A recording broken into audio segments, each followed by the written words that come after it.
శక్తి చేతనను బలము చేతనను కాకుండా నా ఆత్మ చేతనే ఈ కార్యం చేస్తాను. ఏ కార్యం అంటే, గొప్ప పర్వతమా నువ్వు చదును భూమి అవుదువుగాక. ఆమెన్. చెప్పండి గట్టిగా ఆమెన్. హల్లెలూయా. నీకున్న సమస్యలు చదును భూమి అయిపోనుగాక. ఆమెన్. హల్లెలూయా. సో విశ్వాసంలో ముందుకు సాగడానికి ఇష్టపడ్డాడు పేతురు. నేను కూడా నడుస్తా నీ మీద, నీ వలె నీళ్ళ మీద. ఆసక్తి నీకు ఉంది. ఆసక్తి దేవుని సన్నిధిలో నువ్వు ఆ విధంగా నడవడానికి ఇష్టపడుతున్నావు. కానీ నువ్వు వాటిని వీటిని చూసి మునిగిపోతున్నావు.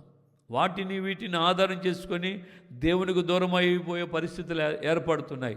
అప్పుడు నీవు గుర్తించి, ఇప్పుడు చూడండి, పేతురు ప్రభు నడకుండానే పేతురుని ప్రభు వచ్చి రక్షించాడా?